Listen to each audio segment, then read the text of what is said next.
দেশে মোবাইল আইসাছে, চিঠি বন্ধ হয়েছে। দেশে মোবাইল আইসাছে, চিঠি বন্ধ হয়েছে। আমার বন্ধু বিদেশে, ভালোবাসার কথা এখন আসে বাতাসে। ঠিক না বলে? কি বলবো? দেশে মোবাইল আইসাছে, চিঠি বন্ধ হয়েছে। আমার বন্ধু বিদেশে, ভালোবাসার কথা এখন আসে বাতাসে। ভালোবাসার কথা এখন আসে বাতাসে। বন্ধুর কথা শুনিয়া মোবাইলে খান কিনলাম হালের বলদ বেচিয়া। ঠিক না? বন্ধুর কথা শুনিয়া মোবাইলে খান কিনলাম হালের বলদ বেচিয়া। ওরে মাসে মাসে কাঠ ভরিতে ঘর বাড়ি গেছে। ওরে মাসে মাসে কাঠ ভরিতে ঘর বাড়ি গেছে। আমায় ফকির বানাইছে। ভালোবাসার কথা এখন আসে বাতাসে। ভালোবাসার কথা এখন আসে বাতাসে। ঠিক না? জোরে বলেন তিনি কে? আমাদের সঙ্গে যদি তিনি থাকেন, পৃথিবীর আর কাউকে পরোয়া করি? পৃথিবীর আর কোনো বেঈমানকে পরোয়া করব? পৃথিবীর কোনো নাস্তিককে পরোয়া করব? আমাদের সঙ্গে রয়েছেন কে? যিনি আমাদেরকে সৃষ্টি করেছেন, যিনি আমাদেরকে দুনিয়ার মধ্যে পাঠিয়েছেন তার গোলামের জন্য, তার দাসত্বের জন্য। ইনশাআল্লাহ যতদিন দেহে প্রাণ থাকবে ততদিন পর্যন্ত ইসলামের কথা বলেই যাব। কথা বলেন ঠিক কিনা? সম্মানিত ভাইয়েরা, প্রথমে একটা কথা বলবো। একটা মুরগি ডিম দেয় কতগুলা? কথাগুলো বুঝবেন, বুঝো। একটা কথা হবে না কোনো বাচ্চা। এই কে কথা বলবে না? বসো বসো বসো বসো, সামনে বসো। আর কথা বলা যাবে না। এটা কোরআনের মাহফিল, এখানে কোনো প্রকার কোনো ডিস্টার্ব করা যাবে না। সম্মানিত ছোট্ট ছোট্ট যুবক ভাইদেরকে বলতে চাই, তোমরা শুনলে আশ্চর্য হবে। তোমাদের মতো ছোট্ট ছোট্ট যুবককে দিয়া আল্লাহর নবী ইসলামকে বিজয় করেছেন। সুবহানাল্লাহ পড়েন, সুবহানাল্লাহ পড়েন। এখন ছোট্ট যুবক ভাইয়েরা কোনো ডিস্টার্ব করবে না। আজকে তোমাদের জন্য ওয়াজ। প্রত্যেকটা বক্তা ওয়াজ করে মা বোনদেরকে নিয়ে, ওয়াজ করে মুরব্বীদেরকে নিয়ে। আজকে আলোচনা হবে ছোট্ট ছোট্ট যুবকদেরকে নিয়ে। কারণ আজকের যুবক আগামী দিন, আজকের বাচ্চা, আজকের শিশু আগামী দিনের কি? কথা বলেন, আগামী দিনের। সম্মানিত ছোট্ট ছোট্ট যুবক ভাইয়েরা, আমি তোমাদের উদ্দেশ্যে বলবো, বিশ্ব নবীজি যুদ্ধের ময়দানে যাবেন ইসলামের জন্য। কিসের জন্য? ইসলামের জন্য যুদ্ধে যাবেন। ছোট্ট ছোট্ট দুইটা বাচ্চা, দুই ভাই ঘরের ভিতরে যাইয়া টুক টুক টুক টুক করে আওয়াজ করে, ভাই বিশ্ব নবীজি যাবে কোথায়? যুদ্ধের ময়দানে। ইসলামকে বিজয় করার জন্য বিশ্ব নবী মুহাম্মদ রাসূলুল্লাহ সাল্লাল্লাহু আলাইহি ওয়াসাল্লাম যাবে। তা আমরা দুই ভাই থাকতে নবীজি যাবে। আমরা ছোট্ট মানুষ, বড় আশা, বড় আকাঙ্ক্ষা, ইসলামের জন্য জীবন দিব, ইসলামের জন্য লড়াই করব। বিশ্ব নবীজির কাছে যাব, যুদ্ধে যাওয়ার জন্য তার কাছে অনুমতি চাইব।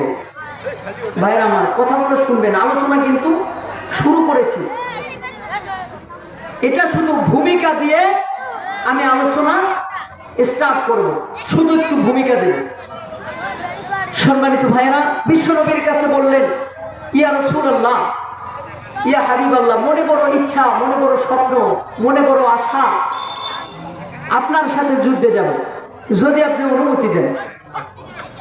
তো বিশ্ব নবীজি মাগরিবের নামাজ শেষ করে টুক টুক টুক টুক করে একটু আলো জ্বলতেছে, চন্দ্রের আলো এবং কিছু তারকার আলো জ্বলতেছে।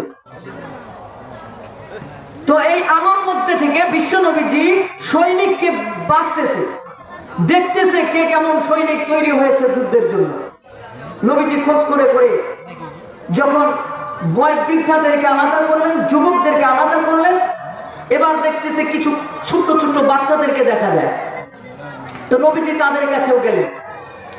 যাওয়ার পরে শোনো, আমি আবার জিজ্ঞাসা করব, এই ছোট ছোট বাচ্চারা তোমাদেরকে আবার জিজ্ঞাসা করব, দেখি বলতে পারো কিনা।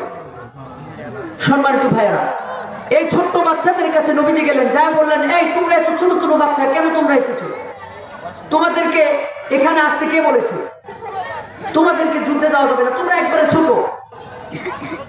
তো ছোট ছোট বাচ্চারা বলতেছে, নবীজি আমাদের মনেও শাহাদাতের তৃষ্ণা আছে। সুবহানাল্লাহ বলবেন না?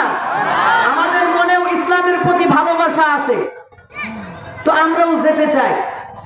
নবী গো, আপনি বলেছিলেন যুদ্ধে গিয়ে কাফেরদের সাথে মোকাবেলা করে যুদ্ধ করতে করতে যে জীবন দিতে পারবে, ওয়ালা তাকুলু লিমান ইউকতালু ফি সাবিলিল্লাহি আমওয়াত বাল আহইয়াউ ওয়ালাকিন লা তাশউরুন, যারা ইসলামের জন্য জিহাদ করে জীবন দেবে তাদেরকে তোমরা মৃত্যু মনে করিও না, বরং তারা জীবিত। আর আল্লাহ তাআলা বললেন, এই ইসলামকে ভালোবাসার কারণে, ইসলামের মহব্বত কলিজায় থাকার কারণে ওই ব্যক্তিটা যদি যুদ্ধের ময়দানে গিয়ে মারা যায়, তো আল্লাহ তাআলা বললেন ওই ব্যক্তি মরতে দেরি, জান্নাতে পৌঁছাইতে দেরি নেই। সম্মানিত ভাইয়েরা আমার, বিশ্ব নবীজির কাছে ছোট্ট ছোট্ট দুইটা ভাই জিজ্ঞাসা করলো, নবী গো, আপনি বলেছিলেন ইসলামের প্রতি ভালোবাসা দিয়ে, আপনি বলেছিলেন ইসলামের প্রতি দরদ দিয়ে, আপনি বলেছিলেন ইসলামের প্রতি মহব্বত সম্পর্কে। নবী গো, আমাদের কলিজার ভিতরে বড় ইচ্ছা, বড় শখ, বড় আশা, আমরাও যুদ্ধের ময়দানে যাব, আমরাও কাফেরদের বিরুদ্ধে যুদ্ধ করব। নবী গো, আপনি যদি অনুমতি দেন তাহলে আমরা যাব।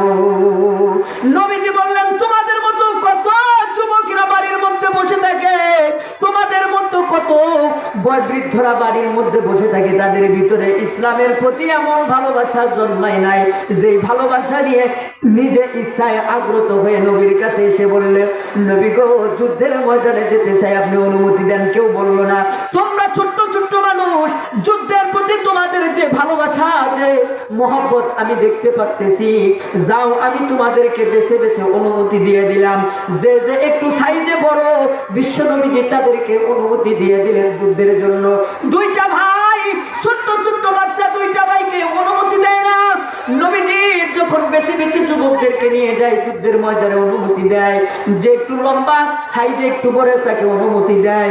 আমার ভাইরা, আমার বন্ধুগণ, গভীর মনোযোগ দিয়ে শুনবা। ছোট্ট দুই ভাই যখন দেখলো যে একটু লম্বা, তাকে অনুমতি দেয়। এক ভাই পায়ের মধ্যে বুড়ো আঙ্গুল দিয়া ভর করে করে দাঁড়ায়, পায়ের মধ্যে বুড়ো আঙ্গুলে ভর করে দাঁড়ায়। বিশ্ব নবীজি দেখলো বারবার ওই ছোট্ট যুবকটা বুড়ো আঙ্গুলে ভর করে করে বিশ্ব নবীজির ওই কাতারের মধ্যে যেই ছেলেগুলো রয়েছে তাদের সামনে দাঁড়ায়। নবীজি বললেন, মনে মনে চিন্তা করলেন, কিন্তু সাইজে ছোট, যদিও বুড়ি আঙ্গুলে পায়ে ভর করে দাঁড়ায়, কিন্তু ওর পাও তো মাটির নাই। কথা কান ঠিক না বেঠে? নবীজি বললেন, আমি কিভাবে তোমাকে অনুমতি দিব? যখন তার ভিতরে এই আশা, এই আকাঙ্ক্ষা নবীজি দেখতে পারলো, যাতে করে তাকে বড় দেখা যায়, আর নবীজি তাদের সঙ্গেও তাকে যুদ্ধে যাওয়ার অনুমতি দিয়ে দেয়। নবীজি বললেন, যাও যাও, আমি তোমাকে অনুমতি দিয়ে দিলাম। আমার ভাইরা, আমার বন্ধুগণ, ওই যুবকের ছোট্ট ভাই যেটা, সেটা সাইজে ছোট, ও ডাক দিয়ে কয়, হুজুর, আমার ভাইকে যুদ্ধে যাওয়ার অনুমতি আপনি দিলেন। হুজুর, আপনি কি জানেন ইসলামের প্রতি ভালোবাসা আমার ভাইয়ের চাইতে আমার অনেক বেশি। নবী গো, আপনি একটু আমাকে অনুমতি দিতেন, যদি আমার কলিজা ঠান্ডা হয়ে যাইতো। ইসলামের প্রতি ভালোবাসা আমার অন্তরের ভিতরে আগুন দাও দাও করে জ্বলতেছে। চিল্লায় কোন সুবহানাল্লাহ। নবীজি বললেন, না না, তোমাকে অনুমতি দেওয়া যাবে না, তুমি ছোট্ট মানুষ। আমার ভাইরা, ছোট্ট বাচ্চা ডাক দিয়ে বললেন, নবী গো, আমার যে ভাইকে আপনি অনুমতি দিয়েছে, ও মায়ার নবী, আপনি যদি বলেন আমার ভাইয়ের সাথে আমি কুস্তি লড়তে পারি, আমি ছোট্ট মানুষ হলেও কি হবে, আমার বড় ভাইকে পরাজিত করার শক্তি আমার ভিতরে রয়েছে। নবীজি আবার বললেন, ঠিক আছে। দুই ভাইকে চতুর্সাইডে যুবকেরা রয়েছে, বাচ্চারা রয়েছে।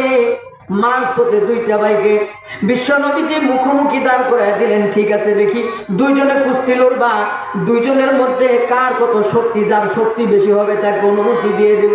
দুইটা ভাইকে মাঠের মাঝখানে দাঁড় করায় দিয়া নবীজি সাইডে চলে গেলেন। ছোট্ট ভাই বড় ভাইকে ডাক দিয়ে বললেন, ভাইজান তুমি আমার বয়সে বড়, তুমি আমার সাইডে বড়, ভাই গো আমার মনে বড় ইচ্ছা, আমার মনে বড় শখ ইসলামের জন্য নবীর সাথে, নবীর সামনে নবীর সাথে গিয়ে যুদ্ধ করব কাফেরদের বিরুদ্ধে। ভাই গো তোমাকে যেহেতু অনুমতি দিয়েছে, আমাকে তো অনুমতি দেয় নাই। ও ভাই তুমি আমার চাইতে শক্তিতে বেশি, ও ভাই আমি তোমার সাথে কোনোদিনও শক্তি দিয়ে পারবো না। ভাই গো তুমি একটু পরাজিত হইয়া আমাকে যুদ্ধে যাওয়ার অনুমতিটা বিশ্ব নবীজি যেন দেয় আমার কাছে, তুমি একটু পরাজিত বরণ করবা। একটু যদি পরাজিত বরণ করো তাতে তোমার কোনো ক্ষতি হবে না। এই কথা নবীজি শুনতে পারলেন। শোনার পরে বিশ্ব নবীজি দুই ভাইকে অনুমতি দিলেন। দেওয়ার পরে বিশ্ব নবীজি ছোট্ট যুবকদেরকে যাদেরকে অনুমতি দিয়েছে তাদেরকে কাছে নিয়ে বলে, বাবারা ইসলামের জন্য তোমাদের ভালোবাসা দেখে আমি নবীর চোখে পানি ধরে রাখতে পারলাম না। ও ছোট্ট বাবারা ভালো করে শুনে নাও, তোমরা যুদ্ধের ময়দানে গিয়ে কি করবা? বড় বড় কাফিরদের সাথে যুদ্ধে তোমরা পরাজিত করতে পারবা না, তোমরা যুদ্ধ করতে পারবা না। আমার ভাইরা ছোট্ট যুবকেরা চোখের পানি ছেড়ে দিয়ে ছোট্ট যুবকেরা নবীজির কাছে কান্দে আর বলে, নবী গো যেদিন থেকে আপনার সম্পর্কে মহাব্বত অন্তরের ভিতরে নিয়েছি, যেদিন থেকে ইসলামের প্রতি ভালোবাসা অন্তরে জন্মগ্রহণ করেছে নবী, ও মায়ার নবী, আমরা সেদিন থেকে ইসলামের প্রতি ভালোবাসা, ইসলামের প্রতি দরদ অন্তরের ভিতরে রেখে দিয়ে নবী গো আপনাকে জানাই দিতে চাই, কাফেরদের বিরুদ্ধে যুদ্ধ করার শক্তি আমাদের ভিতরে নাই, কিন্তু নবী গো যেই যুবকদেরকে আপনি অনুমতি দিয়েছেন, যেই মুরব্বীরা যুদ্ধের জন্য যাবে, নবী গো আপনার পাশে আমাদের দুই ভাইকে রাখবেন। যখন কাফেরদের তীর আপনার দিকে একটার পর একটা আসতে থাকবে, নবী ও মায়ার নবী আপনি কি করবেন? আমাদের ছোট্ট ছোট্ট দুই ভাইকে একটাকে পাশে রাখবেন, আর একটাকে যে একটু সাইজে ছোটটা অনুমতি দিয়া নবীকে বলতেছে, নবী গো যেই ব্যক্তি ছোট থেকে আপনি শুরু করবেন। ছোট ভাই ডাক দিয়া কই ছোট থেকে আগে শুরু করবেন। বড় ভাই ডাক দিয়া কই নবীজি না না, যেই ভাই বড় থেকে আপনি শুরু করে দিবেন। আমার ভাইরা, আমার বন্ধুগণ, ছোট্ট যুবক ডাক দিয়ে কই নবী গো যখন কাফেরদের তীর আপনার দিকে আসবে, নবী আমাদের দুই ভাইকে দিয়া আপনি ঢাল স্বরূপ ব্যবহার করবে। কাফেরদের তীরগুলো আপনি দুই হাত দিয়ে আমাদেরকে উঁচু করে ধরে কাফেরদের তীরগুলো আমাদের ভিতরে ঢুকায় নেবেন। আপনি নবী জীবিত থাকবেন, কারণ আমাদের জীবনের চাইতে আপনার জীবনটা ইসলামের জন্য বড় দরকার। চিল্লায়া বলো আল্লাহু আকবার। আমার সোনার ভাইরা গভীর মনোযোগ দিয়ে শুনবা। ছোট্ট যুবকের এত বড় তামান্না, ছোট্ট যুবকের এত বড় ইসলামের প্রতি ভালোবাসা। আমার ভাইরা চোখের পানি ছেড়ে দিয়ে নবীজি ডাক দিয়ে বললেন, বাবা তোমরা আমার কাছে এসো। দুই ভাইকে কাছে নিয়ে নবীজি কলিজার মধ্যে চেপে ধরলেন, ডাক দিয়ে বললেন, এ যুবক ইসলামের প্রতি এমন ভালোবাসা তোমাদের অন্তরের ভিতরে রয়েছে, আল্লাহর কসম করে বলি যুবক তোমাদের দিয়াই আল্লাহ রাব্বুল আলামিন ইসলামকে বিজয় করবে। এই যুদ্ধের মধ্যে আমরা নিশ্চিত বিজয় লাভ করব। চিল্লায় কোন সুবহানাল্লাহ। এবার দেখো ছোট্ট বাচ্চার ভিতরে ইসলামের প্রতি কত বড় তামান্না, কত বড় ভালোবাসা। আর তোমরা শুধু আছো কোথায় গিয়া ইসলামের মাহফিল, কোরআনের মাহফিল হয় সেখানে যায় ডিস্টার্ব করা যায়। কথা কোন কথা ঠিক কিনা? বাড়ির থেকে ফোন দিছে, কই গো আমার জান পাখি, পরাণ পাখি, কই গো? শুনতেছি, কি বল, কয় অমুক জায়গায় না মাহফিল, শোনো নাই? হ্যাঁ মাহফিল, ঠিক আছে। তো কই দোকানে যাবো না, মনে করো সব ফুচকা খাবা না? তো কই ফুচকা খাবো, ইচ্ছা তো আছে মনে, যাবো ফুচকা খাইতে যাবো। তো কই তাড়াতাড়ি আসো, তোমার সাথে গোপনে কিছু কথা আছে। এই মাহফিলের মধ্যে আসে আর দোকানপাটে অযথা সময় নষ্ট করে। কথা বলেন ঠিক কিনা? তো ওদের ভিতরে ইসলামের প্রতি ভালোবাসা আছে? এই যুবকদেরকে দিয়ে ইসলামের 4 পয়সার কোনো দাম নাই। কথা বলেন ঠিক কিনা? সম্মানিত ভাইরা, তো এই যুবকেরা মাহফিলে আসে শুধু দেখে, খুঁজে করে। মন খারাপ করবেন কি? কথাটা বললেন মন খারাপ করবেন? এরা শুধু ঘুরে বেড়ায়, দেখে যে কোথায় যায় একটু বেটিং করা যায়। কথা বলেন ঠিক কিনা? সম্মানিত ভাইরা, মোবাইল দিয়া ফোন দিয়া কয় দাম যদি থাকে ওয়ার্ডে, প্রাণ থাকে ইয়াডে, দাম ছাড়া কি প্রাণ বাঁচে? এই কথা বল না কে? সম্মানিত ভাইরা, এই মেয়েগুলিও বারবার বারবার যায় দোকানপাটে, দেখে সে আসছে কিনা। এইরকম যুবকদেরকে দিয়ে ইসলামের 4 পয়সার দাম আছে? সম্মানিত ভাইরা, মোবাইল একটা পাইছে, কিরে মোবাইল, কোরআনের প্রতি, কোরআনের মাহফিল শুনতে আসিয়া এই মোবাইল পুডুর পুডুর করে কথা পায়। এমন একটা মোবাইল পাইছে, আগের যুগে চিঠি দিয়া সম্পর্ক হইতো, এখন মোবাইল আসার কারণে চিঠির সম্পর্ক আর নাই। কথা বল ঠিক কিনা? এখন মোবাইল পাওয়ার কারণে দূরে যাওয়া লাগে না, ঘরের ভিতরে কম্বলটা গায়ে দিয়া, কম্বলের ভিতরে ঢুইকা, হেডফোনটা কানের ভিতরে দিয়া টুকটুক করে পরের বেটির সাথে কথা পায়। কথা বল কথা ঠিক কিনা? সম্মানিত ভাইরা, যদি এরা ওই সমস্ত কাজে লিপ্ত না হয়ে যদি মাহফিলে আসতো, ইনশাআল্লাহ আমার মনে হয় না এই স্টেজে জায়গা হইতো। এই কথা বল না কে? ইসলামের প্রতি ভালোবাসা তাদের ভিতরে নাই। এরা শুধু আসছেই দেখার জন্য, দেখি কি হয়। এই বাবা, যেটা বলতেছিলাম, একটা মুরগির ডিম হয় কয়টা? অতিরিক্ত 12 থেকে 13টা। কথা বলেন ঠিক কিনা? তো এই ডিম দিয়া যখন আপনি মুরগি দিয়ে বসায় দেন, এটাকে কি বলেন আপনাদের ভাষায়? কুসুম দেয়, উষ্মতি। মুরগির ডিম দিয়া কি দেয়? কুসুম দেয়। কোন কোন ভাষায় মুরগি বাতে দেয় ডিম ফুটার জন্য। এই মুরগি তা দিতে দিতে মুরগির ডিমের ভিতর থেকে বাচ্চা আসে। ডিম দিচ্ছেন 15টা, বাচ্চা উঠছে 10টা, বাকি 5টার বাচ্চা উঠে নেন। এখন এই 5টার বাচ্চা কেন উঠলো না? তার মানে ওই মুরগির যেটুকু তা দেওয়ার জায়গা, সে 10টা ডিমের উপরে তা দিয়েছে, বিদায় 10টা ডিমে কি হয়েছে? বাচ্চা হয়েছে, কিন্তু বাকি 5টার তা ঠিক মতো পায় নাই। এই জন্য বাচ্চা বাকি 5টার কি করে নাই, হয় নাই। তো যেই ডিমটা নষ্ট হয়, ওই ডিমটাকে কি বলে? ঘোড়া ডিম। কেউ কয় নষ্ট, কেউ কয় আবার ঘরগলা। কি ঠিক কিনা? সম্মানিত ভাইরা, এই কোরআনের মাহফিলে যারা আসছে, এই প্যান্ডেলের ভিতরে যারা বসবে, এরা হচ্ছে ওই যে ডিম থেকে বাচ্চা এসেছে ওই ডিমের মতন। সুবহানাল্লাহ পড়বেন না? আর যারা বাইরে ঘোরাঘুরি করতেছে, এরা হচ্ছে ওই সমস্ত পচা ডিম। এদের কোনো স্থান জান্নাতের ভিতরে নাই। কথা মনে রাখবেন। সম্মানিত ভাইরা, যে ব্যক্তিরা কোরআন শোনার পরে যারা স্টেজে এসে কোরআন তেলাওয়াত শুনবে না, যারা কোরআনের কথা শুনবে না, বুঝতে হবে এরাই হচ্ছে আবু জেহেলের উত্তরসূরি। কথা বলেন ঠিক কিনা?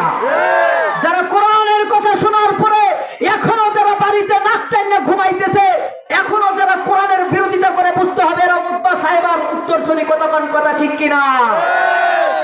সম্মানিত ভাইরা, এজন্য তোমাদেরকে অনুরোধ করব, যদি আবু জেহেলের উত্তরসূরি হতে না চাও, তাহলে মাহফিলের কাছে যারা এসেছো তাদেরকে অনুরোধ করবো, আসো অন্তত কিছুটা হলেও কোরআনের কথা নিয়ে যাও, কাজে লাগবে।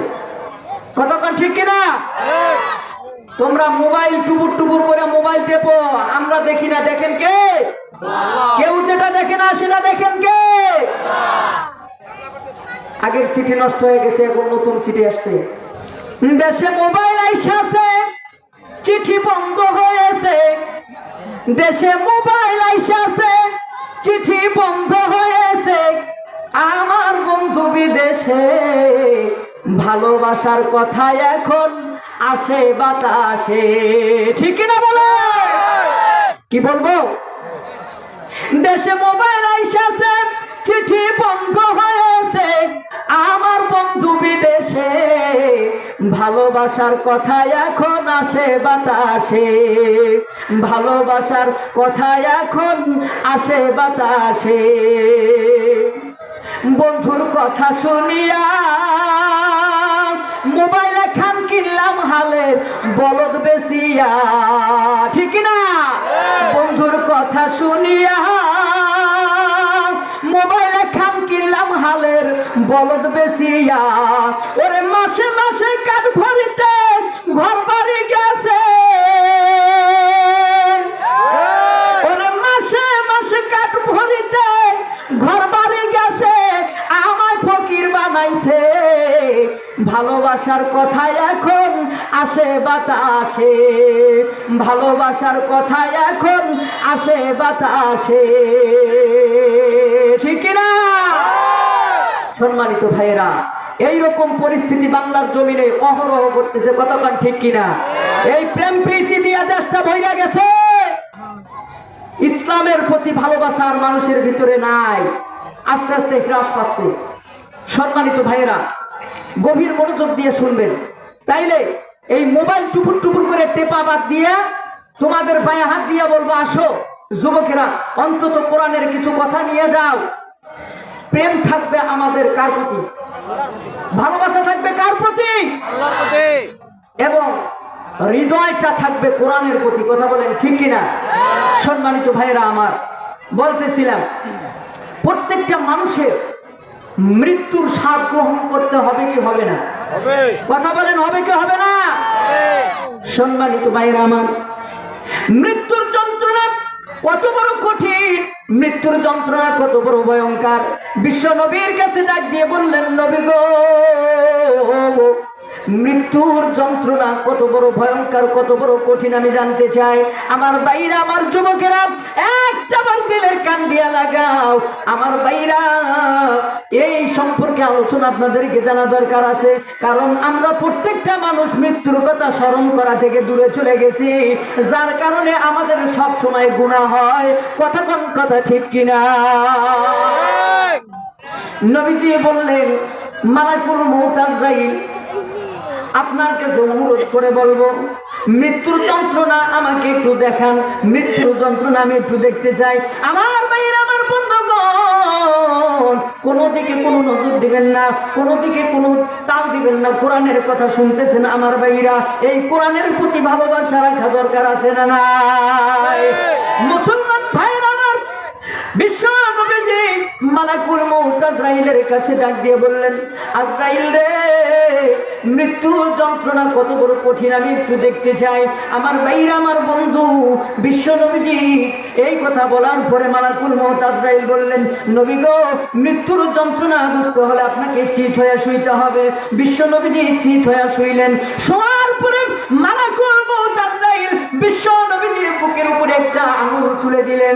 আমার ভাইরা, আমার বন্ধুগণ, বিশ্ব নবীজির বুকের উপরে যখন আঙুল তুলে দিয়েছে, বিশ্ব নবীজি একটা চিৎকার মেরে বললেন, আজরাইল রে, আমার বুকের উপরে তুমি কি তুলে দিয়েছো? তাড়াতাড়ি নামাও, আমি সহ্য করতে পারি না। বিশ্ব নবীজির চক্ষু মুবারক বড় হয়ে গেছে, বিশ্ব নবীজির কলিজা যেন ফেটে যেতেছে। ডাক দিয়ে বললেন, আজরাইল রে, আমার বুকের উপরে কি তুলে দিয়েছো? তাড়াতাড়ি একটু নামাও। বিশ্ব নবীজি এইভাবে কাঁদতে কাঁদতে যখন আজরাইলকে বারবার চিৎকার মেরে মেরে ডাকতেছে, মালাকুল মউত আজরাইল বিশ্ব নবীর বুকের উপর থেকে হাত মোবারক, আঙ্গুল মোবারক সরাইয়া দিলেন। ডাক দিয়ে বললেন, নবী গো, আপনার বুকের উপরে সবেমাত্র আমি একটা আঙ্গুল তুলে দিয়েছি, মৃত্যুর যন্ত্রণা বোঝানোর জন্য একটা আঙ্গুল তুলে দিয়েছি।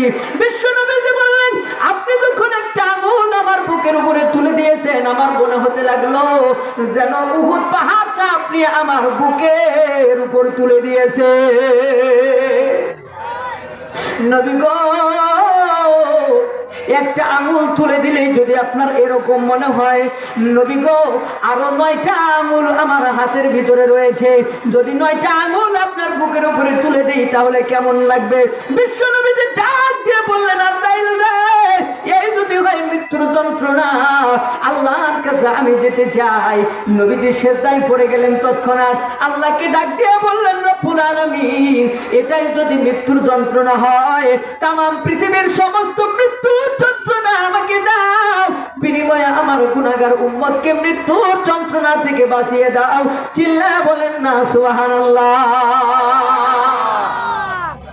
কথাটা এই জন্য বলতেছিলাম আমার দরদি ভাইরা, এই জন্য কথাটা বললাম, প্রত্যেকটা মানুষকে মৃত্যুর যন্ত্রণা থেকে বাঁচার দরকার আছে না নাই? জোরে বলো আছে না নাই? আমার ভাইরা, মৃত্যুর কথা যখন মানুষের মনে হয়ে যায়, আপনার যত অট্টালিকার বাড়ি, আপনার যত জমি জমা টাকা পয়সা খ্যাতি সম্পন্ন আপনার দম্ভ, আপনার ক্ষমতা, আমার ভাইরা 10 তলা বাড়ি করছে, এক একটা ঘরের ভিতরে এসি লাগানো আছে, তারপরে এত সুন্দর আরাম আয়েশের বিছানা, আমার ভাইরা ওই বিছানার মধ্যে যখন আমি আপনার মতো গরিব মানুষ গিয়ে যখন বসবে, আমার ভাইরা ওই বিছানার মধ্যে পিঠটা লাগায় দিয়ে যখন ঘুমায়া যাবে, আমার সোনার ভাইরা ওই বিছানার মধ্যে পিঠটা লাগানোর সঙ্গে সঙ্গে আমার ভাইরা দুনিয়ার কোনো কিছু আমাদের মনে থাকে না, আমার দুনিয়ার কোনো খেয়াল থাকে না।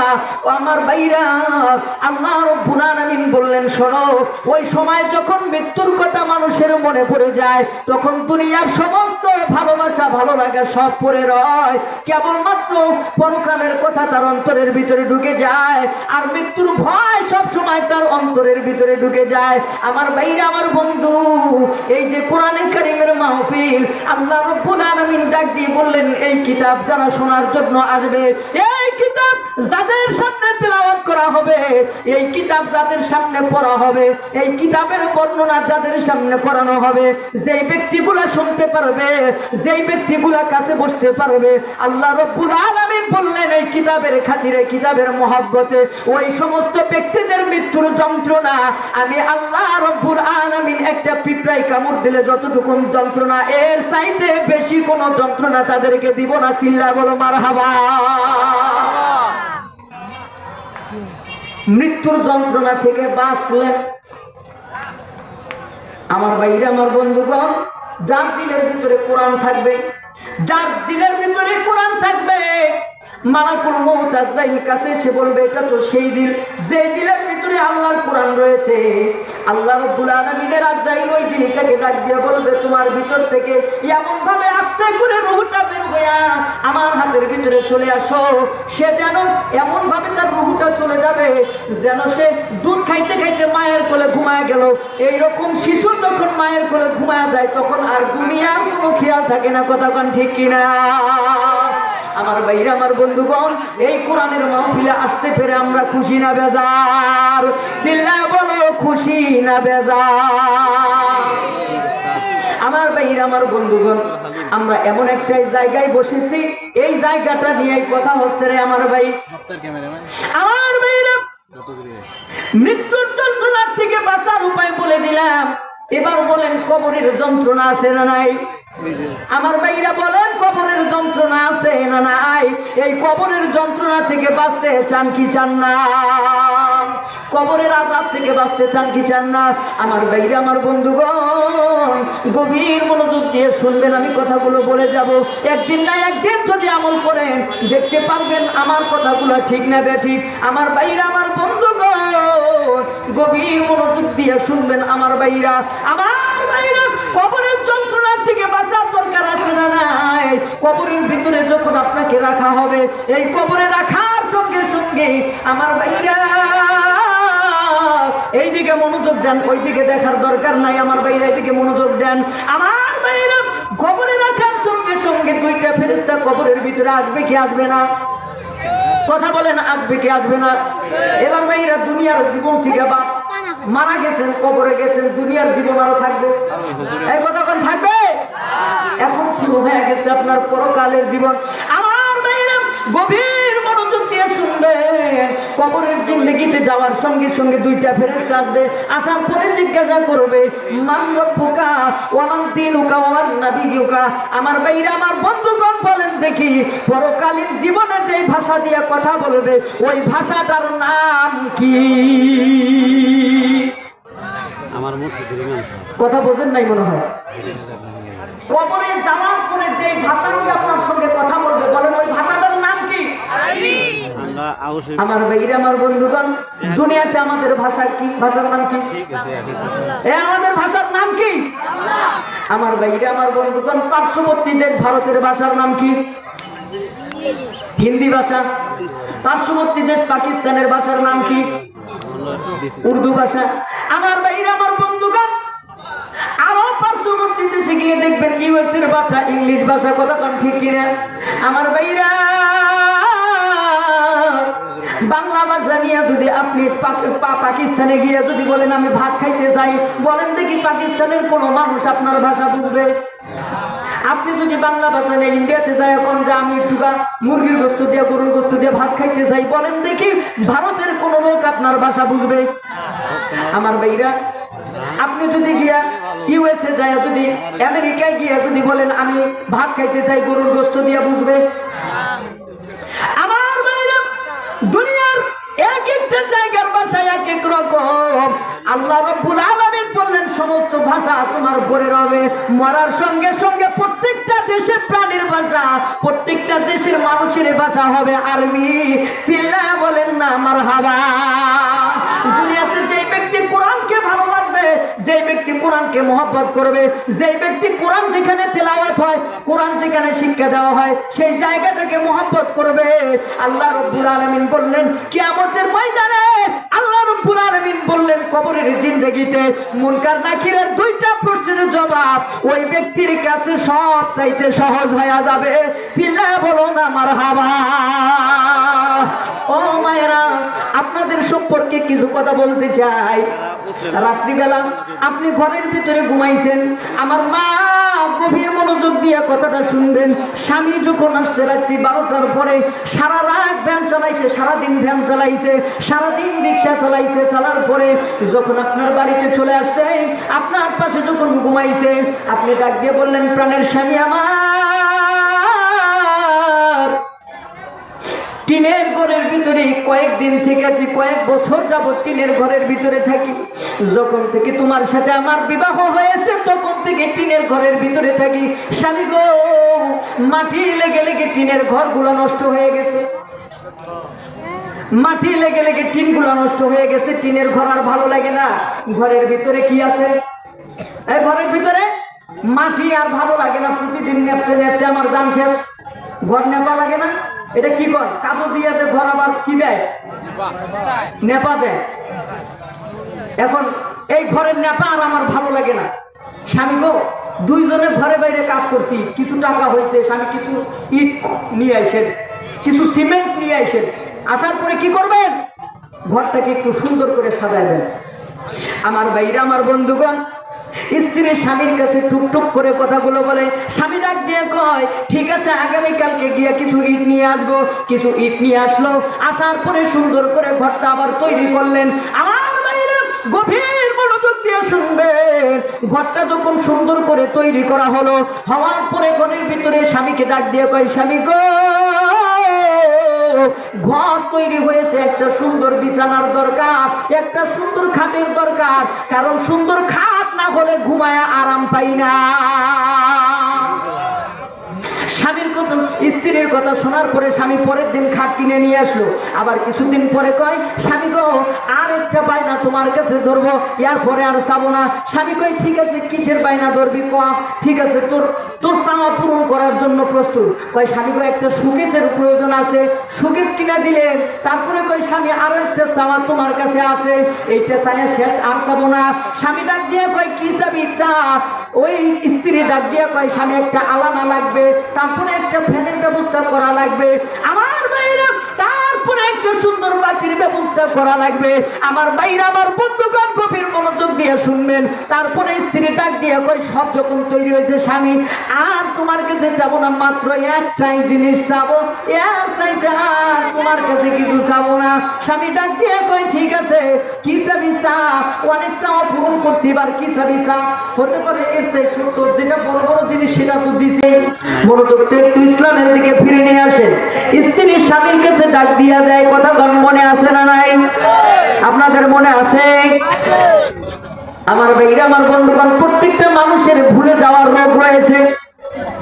এই শুনলাম এই ভুলে যায় যে আল্লাহ আমাদেরকে দুনিয়ায় পাঠিয়েছে, দুনিয়ার মানুষ সেই রবকেই ভুলে যায়।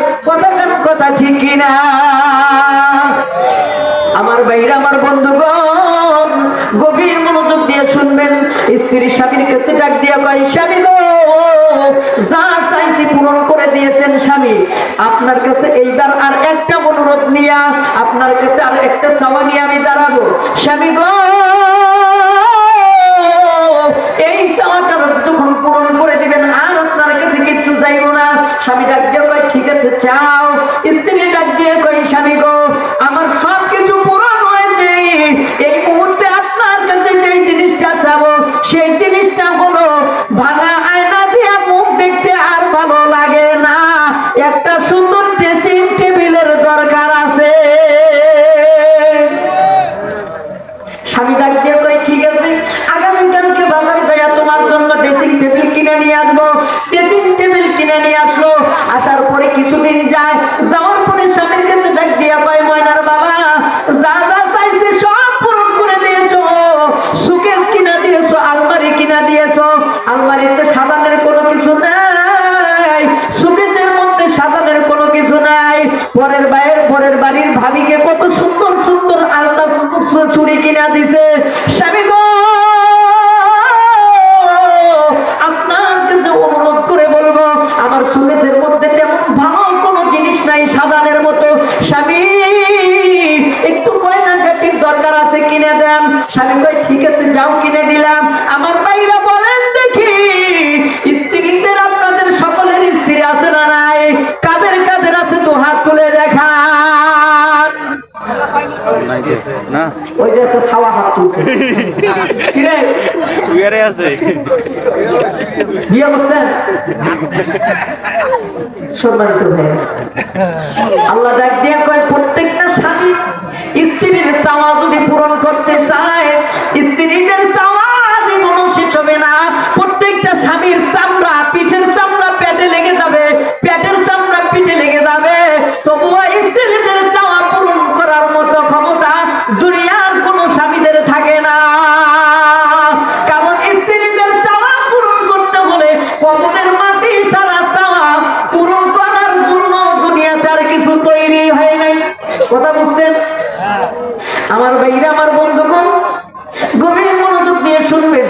সবকিছু সুন্দর করে আইনা দিলেন। রাত্রিবেলা স্ত্রীর জন্য গয়নাগাটি নিয়ে আইসা বাড়িতে আসার পরে স্ত্রীকে ডাক দিয়ে কয়, ময়নার মা দরজাটা খুলে দাও। রাত্রি 12টার পরে ডাক দিয়ে কয়, ময়নার মা দরজাটা খুলে দাও। ময়নার মা দরজা খুলে না। আমার ভাইরা এতক্ষণ শুধু হাসনায় কোন চোখে পানি থাকবে, আমি দেখতে চাই কাদের কাদের চোখে পানি আসে। আমার ভাইরা আমার বন্ধুগণ, কোরআনের প্রতি কাদের ভালোবাসা আছে। আমার ভাইরা স্ত্রী ডাকতে ডাকতে যখন দরজা খোলে না, আমার ভাইরা আমার বন্ধুগণ, স্বামী এক পর্যায়ে অনেকবার ডাকাডাকির পরে, স্বামী তো জানে কয়বার ডাক দিলে বউ ওঠে, অনেকবার ডাকার পরে দরজা যখন খোলে না, তখন আস্তে করে দরজাটার মধ্যে জোরে একটা গুতা মারছে। বন্ধুগণ, কিছুক্ষণ পর স্ত্রীর গায়ে যখন হাত দেয়, ডাক দিয়া কয়, ময়নার মা এতক্ষণ করে ডাকি, দরজায় খুলতে এত দেরি হয় না, আজকে কেন এত দেরি হয়? কি খবর, দরজা খুলবা না? আমার ভাইরা আমার বন্ধুগণ, শব্দ সারা শব্দ বন্ধ হয়ে গেছে। আমার ভাইরা প্রতিদিন নাচতেন না ঘুমায়, আজকে কিন্তু কোনো শব্দ নাই। তুমি উঠো, দেখো তোমার যা চাওয়া, তোমার জন্য গয়না কিনে আনছি, তোমার জন্য শাড়ি কিনে আনছি। ডাক দিয়ে কয়, তাড়াতাড়ি দরজা খোলো, তাড়াতাড়ি উঠো। আমার ভাইরা আমার বন্ধুগণ তাড়াতাড়ি উঠতে বললেন। যখন বারবার নাড়াচাড়া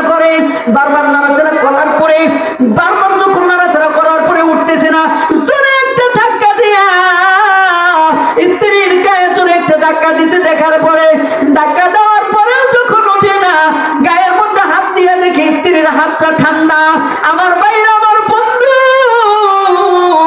এই স্ত্রী দুনিয়ার মায়া ত্যাগ করে আল্লাহর থেকে সারা দিয়া পরকালে চলে গেছে। আমার বাইরে আমার বন্ধুগণ, স্বামী কান্দে আর কয়, প্রাণের বিবি, এই যে ঘরের ভিতরে মাটির ঘর আর তোমার ভালো লাগে না, টিন আনলাম, টিনের ঘর ভালো লাগে না, ইট কিনে আনলাম, ইটের ঘরের ভিতরে তোমার বিছানার প্রয়োজন কিনে দিলাম, শোকেজের প্রয়োজন কিনে দিলাম, আলনার প্রয়োজন কিনে দিলাম, ড্রেসিং টেবিলের প্রয়োজন কিনে দিলাম, তোমার সাধারণ পালনের জিনিসের দরকার কিনে দিলাম, গয়নাগাটের দরকার কিনে দিলাম। এত কিছু দেওয়ার পরে প্রাণের বিবি, সবকিছু পাওয়ার পরে তোমার সুখ থেকে তুমি বঞ্চিত হয়ে গেলা, তুমি দুনিয়ার থেকে বিদায় হয়ে গেলা। দুনিয়ার ঘরটা সাজানোর জন্য এত বারে বারে আমার কাছে কানে কানে বলো। আমার বাইরে আমার বন্ধুগণ, স্বামী কানে কানে ডাক দিয়ে কয়, তুমি কি কবরের থেকে এলা? কবরের ঘরের জন্য একবারও তো আমার কানে কানে বলো না।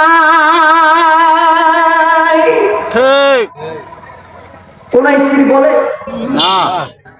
আগের যুগে বলতো, এখনকার কোন স্ত্রী আর বলে না। স্বামী দুইজনে তো দুনিয়ার ঘর সাজানোর জন্য এত কিছু করলাম, চলো না দুইজনে রাত্রি গভীর হয়েছে, জায়নামাজটা বিছাইয়া দিয়া চলো দুইজনে একটু মালিকের সাথে, মালিকের কাছে আত্মসমর্পণ করি, মালিকের কাছে মাথা নত করে দেয়। কোন স্ত্রী বলে?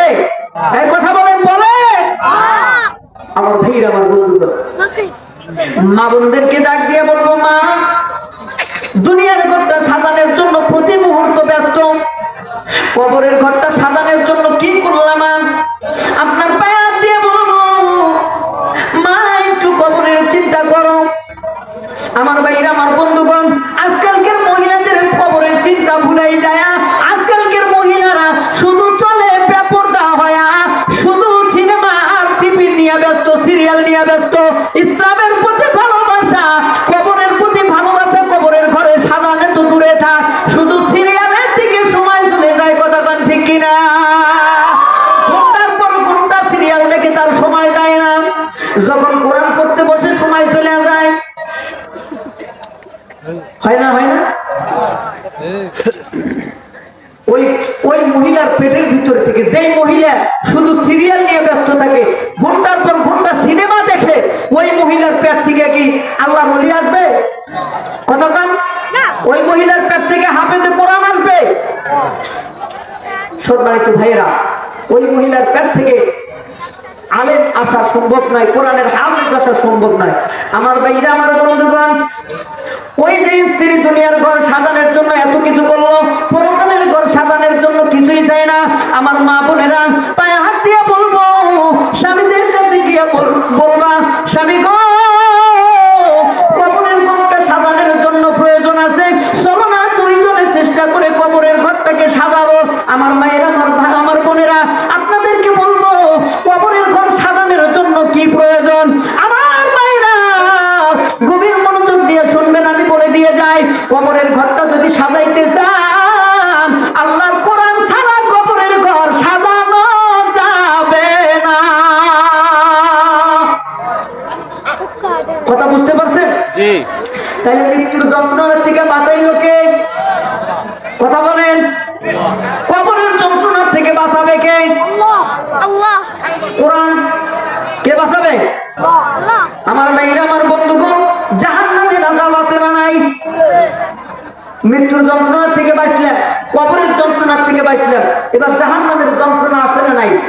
আমার ভাইরা, কি করছি না করছি জীবনের হিসাব নিজেই মিলাইবে। নিজের জীবনের দিকে তাকান, আপনি কি করেছেন না করেছেন, আপনার কথা আপনার সামনে চলে আসবে। আপনার পিছনের দিকে তাকান, আপনিই দেখেন আপনার গুনার কথা দুনিয়ার কেউ জানে না। কথা বলেন ঠিক কিনা? আপনি যে গোপনে গুনাহ করেছেন, আপনি যে জেনা করেছেন, আপনি যে চুরি করে রাতের অন্ধকারে পরের বউয়ের সাথে নষ্টি ফষ্টি করেছেন, কেউ দেখে নাই। কে দেখেছে? জানে কে? আপনি জানেন আর আল্লাহ জানে। কথা বলেন ঠিক কিনা? বাবারে আমার ভাইরা, একবার দিলের কান দিয়ে ভেবে দেখো, তোমার যদি গুনার কথা আল্লাহ যদি প্রকাশ করে দিত, আমার ভাইরা গভীর মনোযোগ দিয়ে শুনবা, তোমার গুনার কথা আল্লাহ প্রকাশ করে নাই। আমার আল্লাহ কত বড় দয়ালু, আমার আল্লাহ কত বড় দয়ার আল্লাহ, তোমার এত বড় বড় গুনার কথা আল্লাহ প্রকাশ করে দেয় নাই। আমার ভাইরা যদি তোমার গোপনের গুনার কথা প্রকাশ করে দিত, তোমার কলিজার টুকরা সন্তান জীবনে কোনোদিন তোমাকে আব্বা বলে ডাকতো না। কথা বলেন, কথা ঠিক কি না? আপনার পরক্রিয়ার কথা যদি আপনার স্ত্রী জানতো, জীবনে আপনাকে কোনোদিন আপনার স্ত্রীর পাশে স্ত্রী ঘুমাইতে দিত না। কথা কোন ঠিক কিনা? আমার আপনার দয়ার আল্লাহ, আমার আপনার দয়ার মাওলা দুনিয়ার সমস্ত গুনাহগুলো গোপন রেখেছে। আমার আল্লাহ ডাক দিয়ে বললেন, বান্দা গুনাহ করেছো ঠিক আছে, দুনিয়ার যত গুনাহ করেছো ঠিক আছে, শয়তানের ধোঁকায় পড়ে গুনাহ করেছো ঠিক আছে, তুমি একবার দিন শেষে আমি মাওলাকে একবার স্মরণ যদি করতে পারো, আমি আল্লাহ স্মরণ করতে দেরি, তোমার জীবনের সমস্ত গুনাহ আমি আল্লাহ মাফ করে দিতে দেরি না। আমার ভাইরা, আমার বন্ধুগণ, কবরের আযাব থেকে বাঁচার দরকার আছে না নাই? কবরের আযাব থেকে বাঁচলেন কি দিয়া? কোরআন দিয়া। আমার ভাইরা, এবার বলেন পরকালের যন্ত্রণা, কিয়ামতের যন্ত্রণা, তারপরে আপনার জাহান্নামের যন্ত্রণা থেকে বাঁচার দরকার আছে না নাই? আল্লাহ রাব্বুল আলামিন বললেন, শোনো, এই কোরআনের ভিতরে এমন একটা সূরা আমি দিয়ে দিলাম। আমার ভাইরা, আমার বন্ধুগণ, যেই তোমার সন্তান ওই সূরা তেলাওয়াত করতে পারবে, যেই তোমার ভাই ওই সূরা তেলাওয়াত করতে পারবে, যার আত্মীয়র ভিতর থেকে কেউ না কেউ, যার নাতি এই কোরআন তেলাওয়াত থেকে, এই কোরআনের ভিতর থেকে এই সূরা তেলাওয়াত করতে পারবে, কিয়ামতের ময়দানে আল্লাহর কাছে ওই সূরা এমন ভাবে আল্লাহর কাছে ফজিলত, এমন ভাবে দোয়া যাবে, এমন ভাবে আল্লাহর কাছে বলতে থাকবে, রব্বুল আলামিন হয়তো আমাকে কোরআন থেকে তুলে দাও, আর নয়তো আমাকে পড়নেওয়ালা ব্যক্তির আত্মীয় স্বজন সহ, আমাকে পড়নেওয়ালা ব্যক্তি সহ, ওই ব্যক্তির আত্মীয় স্বজন সহ আল্লাহ তুমি জান্নাত দিয়া দাও। এবার বলেন দেখি, আল্লাহ কোরআন থেকে সূরা তুলে দিবে না আপনাকে জান্নাত দিয়া দিবে? কি করবে? আল্লাহ কোরআন থেকে সূরা তুলবে না, আল্লাহ আপনাকে জান্নাত দিয়েই দিবে। সুবহানাল্লাহ বলবেন না? আল্লাহ কোরআন থেকে কোনো সূরা তুলবে না, আল্লাহ কি করবেন? আপনাকে জান্নাত দিয়ে দিবেন। তাইলে জাহান্নামের আযাব থেকে বাঁচবেন। কথা বলেন ঠিক কিনা? আমার ভাইরা, যেই কোরআন আপনাকে মৃত্যুর যন্ত্রণা থেকে বাঁচাইতে পারে পৃথিবীর মধ্যে, আপনি বলেন দেখি, যার পিছনে আপনি সময় নষ্ট করেন, যার পিছনে আপনি সময় দেন, আপনি বলেন দেখি এমন কোন ব্যক্তি, এমন কোন জিনিস রয়েছে যে জিনিসটা আপনাকে মৃত্যুর যন্ত্রণা থেকে বাঁচাইতে পারে? আমার ভাইরা, খুব খেয়াল করে কথা শুনবেন। পৃথিবীর সব আপনাকে ফাঁকি দেবে, কিন্তু এই কোরআন কখনো আপনাকে ফাঁকি দেবে না। সুবহানাল্লাহ করবেন না? আপনি যার পিছনে সময় ব্যয় করেন, যার পিছনে সময় দেন, সব আপনাকে ফাঁকি দেবে। দুনিয়ার কোন এমপি আপনাকে জান্নাতে নিতে পারবে না, দুনিয়ার কোন মন্ত্রী আপনাকে জান্নাতে নিতে পারবে না, দুনিয়ার কোন সরকার আপনাকে জান্নাতে নিতে পারবে না। আপনাকে জান্নাতে কেবলমাত্র একজনই নিতে পারে, সেই হলো কোরআন। তো এই কোরআন মানার দরকার আছে না নাই? তাহলে আপনাদের বাড়ির পাশে কোরআন তেলাওয়াত হয়, এইখানে সন্তান পড়ানোর দরকার আছে না নাই? কথা বলেন, আছে না নাই? আমার ভাইরা, আমার বন্ধুগণ, গভীর মনোযোগ দিয়ে শুনবেন। আমার ভাইরা, আমার বন্ধুগণ, কোনো দিকে কোনো নজর দিবেন না। আমার দয়ার ভাইরা, এই কোরআন পড়ার দরকার আছে না নাই? জোরে বলেন, আছে না নাই? আরো একবার বলেন, আছে না নাই? এবার বলেন, কেন আমরা কোরআন পড়বো? কেন কোরআন পড়বো? কেন সন্তানদেরকে কোরআন পড়াবো? আমার ভাইরা, এই লাভ নিয়ে কথা বলবো। কথা শুনতে রাজি আছেন? খারাপ লাগতেছে আপনাদের? আমার ভাইরা, চলবে? সোনার ভাইরা, গভীর মনোযোগ দিয়ে শোনেন। কেন কোরআন পড়াবো সন্তানদেরকে? কেন দিনের শিক্ষা দান করবো সন্তানদেরকে? আমার ভাইরা, আমার বন্ধুগণ, আমার পাশে এক বাড়ি, আমার পাশের এক বাড়ি, নাম হলো তার আনোয়ার। আনোয়ার চাচা, 2 দিন তার সঙ্গে মাদ্রাসার ছাত্র কালেকশনে বের হয়েছি। আমার ভাইরা, আমার বন্ধুগণ, আনোয়ার চাচা এক সময় ব্যাংকের ম্যানেজার অনেক টাকা পয়সা তার ছিল, কোন একটা কারণে আল্লাহ রাব্বুল আলামিন তার কাছ থেকে কিছু কিছু জিনিস ছিনিয়ে এনেছে। আমার ভাইরা, আমার বন্ধুগণ, গভীর মনোযোগ দিয়ে শুনবেন। এই আমার চাচা ডাক দিয়ে কয়, ভাইজান তোমার সন্তানকে মাদ্রাসায় পড়াইবা না? আমার ভাইরা, আমার বন্ধুগণ, কেন পড়াইবা না? ডাক দিয়ে কয়, তুমি কি জানো আমার মতো টাকা ওরা তো তুমি না, তুমি কেন পড়াইবে না? আমার টাকার অহংকারে ডুবিয়া আমার একটা মাত্র ছেলে আমি বাংলা পড়াইতে পড়াইতে আমার সন্তানকে ডক্টরেট পাস করাইছি। আমার ভাইরা, আমার বন্ধুগণ, আমার চাচার স্ত্রী কিছুদিন আগে মারা গেছে। আমার ভাইরা, ছেলে চট্টগ্রাম বড় একটা অফিসে চাকরি করে। আমার ভাইরা, আমার মা বোনেরা, গভীর মনোযোগ দিয়ে শুনবেন। দিনের শিক্ষা আর হলো বেশিক্ষা, দিনের শিক্ষা আর হলো বেশিক্ষা, দুইটার পার্থক্য বুঝায় আপনাদের মাঝ থেকে আলোচনা বিদায় নেব। আমার ভাইরা, আমার বন্ধুগণ, গভীর মনোযোগ দিয়ে শুনবেন। আমার ভাইরা জেনারেল শিক্ষা দিয়েছে, ডক্টরেট পর্যন্ত পাস করছে।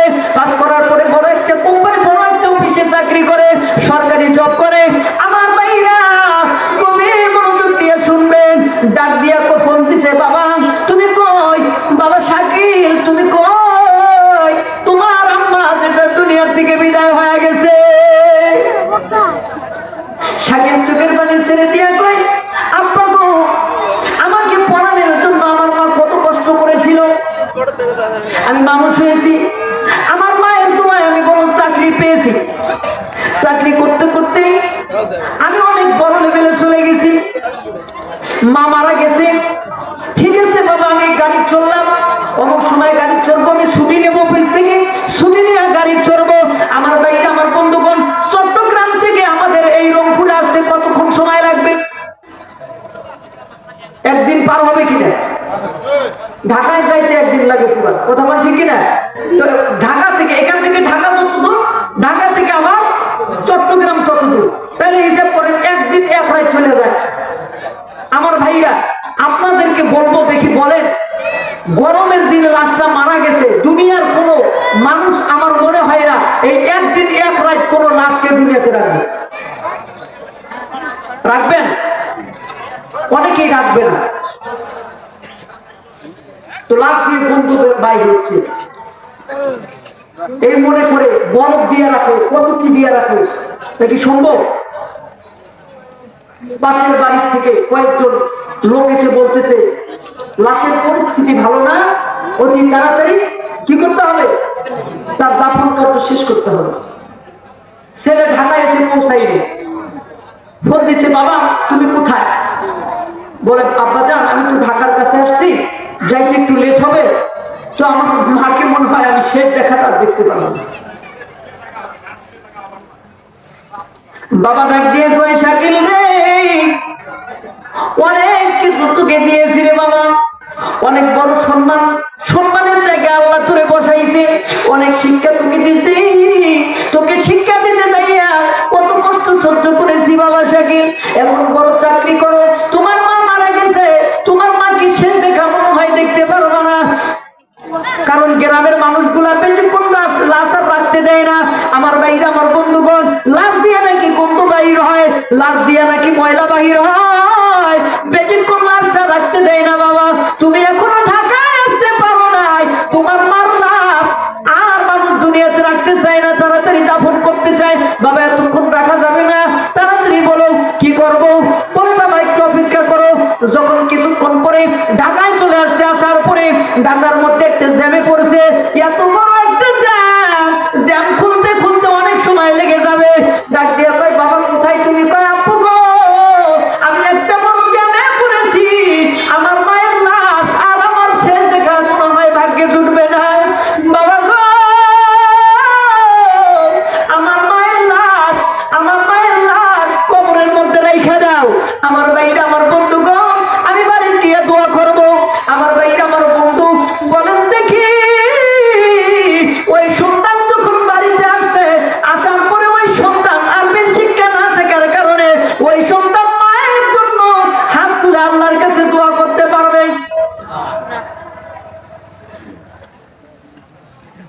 আমার চাচা চোখের পানি ছেড়ে দিছে, হুজুর এত শিক্ষা আমার সন্তানকে দিলাম, হায় আফসোস, যদি আমার সন্তানকে যদি দিনের শিক্ষা দিতে পারতাম, অন্তত একবার দুইবার নয়, দৈনিক 5 ওয়াক্ত নামাজে 5 বার হলেও আমি আল্লাহর কাছে দোয়া করে, আমার আল্লাহর কাছে দোয়া করে আমার সন্তান পড়তো রব্বির হামহুমা কামা রব্বায়ানি সগীরা। চিল্লায় বলুন সুবহানাল্লাহ। আমার কবর যেন শান্তিতে ভরে যাইতো, আমার সন্তানের দোয়া করতে দেরি, আল্লাহর কাছে দোয়া পৌঁছাইতে দেরি হইতো না। আমার ভাইরা, আমার বন্ধুগণ, লাভের কথা বলতেছি। সারাদিন ঝোপে যারে, সারাদিন কষ্ট করে আপনি মশার পাখা বড় করছেন, মশার পাখা 1 বস্তা বড় করছেন, কামলা কিসানি দিয়া মানুষের বাড়িতে যাইয়া ঝোপে যারে মশা 1 বস্তা মশা আপনি জড়ো করছেন। জড়ো করার পরে আমার ভাইরা, আমার বন্ধুগণ, রাত্রি, আমার ভাইরা, আমার বন্ধুগণ, রাত্রি শেষে, দিন শেষে ওই মশার পাখা নিয়ে গেছেন। আমার ভাইরা, প্রধান মেহমান আমাদের মাঝে উপস্থিত হয়েছে, এই জন্য আমরা খুশি না বেজা? আমার ভাইরা, উনি যে বড় মাপের একজন বক্তা, মুফতি আব্দুল হালিম আল হেরা, উনি এত বড় বড় জায়গায় আলোচনা করে থাকেন। তো আজকে ওনাকে দাওয়াত দিয়ে আমরা কুড়িগ্রাম নিয়ে আসছি। উনি আইসে দেখলো যে আপনাদের লোকের পরিস্থিতি, তো এজন্য উনি কি যায় আমাদের নামে সুনাম করবে না বদনাম করবে? কি করবে?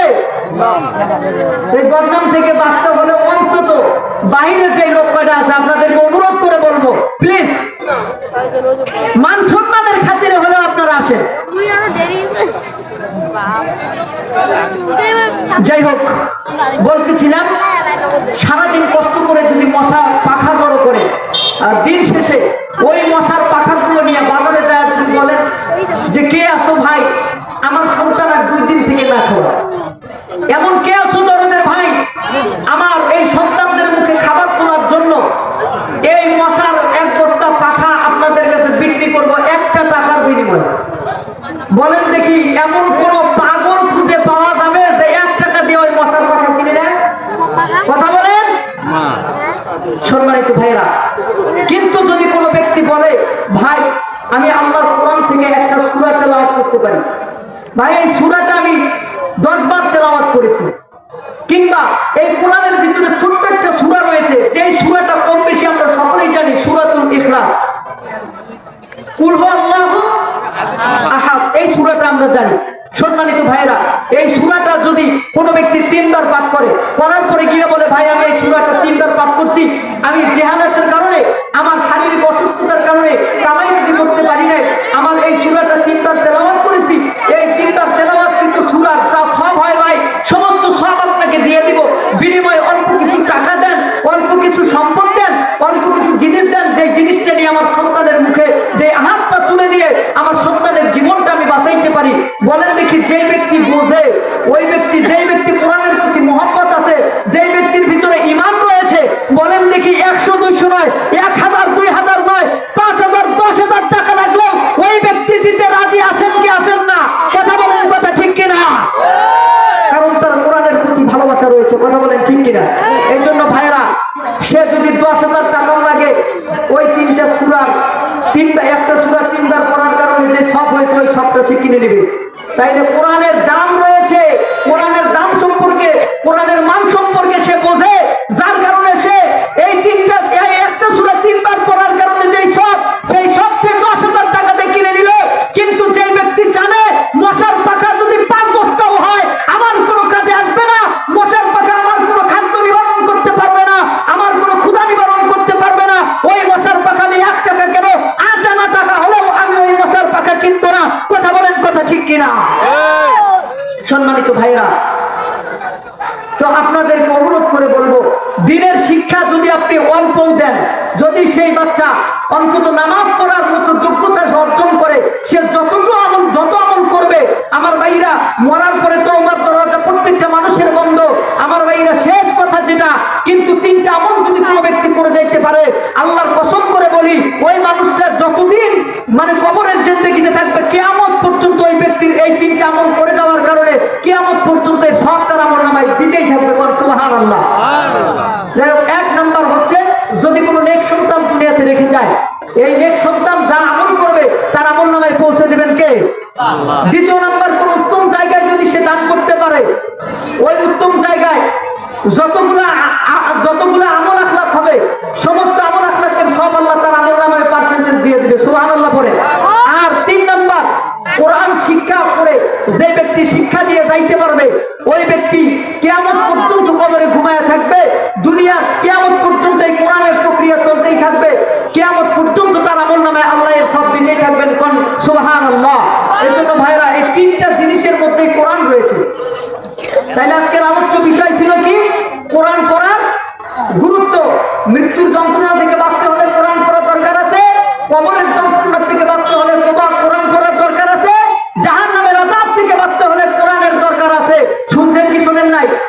ইনশাআল্লাহ সকলের কাছে একটা অনুরোধ করে বলবো, আগামী দিন থেকে বা আজকে থেকে নিয়াত করবেন, ইনশাআল্লাহ আগামী থেকে আমার সন্তান কিংবা আমার ভাতিজা কিংবা আমার নাতি, ইনশাআল্লাহ আমরা এই কোরআনের মাদ্রাসার মধ্যে, কোরআন তেলাওয়াতের মাদ্রাসায়, নবীর ঘর মাদ্রাসার জন্য আমরা দিতে প্রস্তুত আছি। কারা কারা প্রস্তুত আছি? তো হাত উঁচু করে দেখাই ইনশাআল্লাহ। দেখেন ভাই, কারা কারা দিবেন? একটা সন্তান হলেও দিনের প্রতি মানুষ করবেন তো? আল্লাহ যেন কবুল করে। সকলে বলে আল্লাহুম্মা আমিন। এই বলে আমার সংক্ষিপ্ত বক্তব্য আমি শেষ করছি। আল্লাহ পাক যেন আমার জবান থেকে যে কথাগুলো বের করেছে, কোনো একটা কথাও যেন আপনাদের জন্য আমলের উদ্দেশ্যে আল্লাহ কবুল করে নেয়। কিয়ামতের ময়দানে এই কথা অনুযায়ী আল্লাহ তাআলা যেন আমল নামায় দিয়া, আল্লাহ তাআলা জীবনের গুনাহ মাফ করে দিয়া, আল্লাহ যেন জান্নাতের ফয়সালা করে দেয়। সকলে বলি আল্লাহুম্মা আমিন। ওয়া আখির দাওয়ানা আনিল হামদুলিল্লাহি রাব্বিল আলামিন। আসসালামু আলাইকুম ওয়া রাহমাতুল্লাহি ওয়া বারাকাতুহু।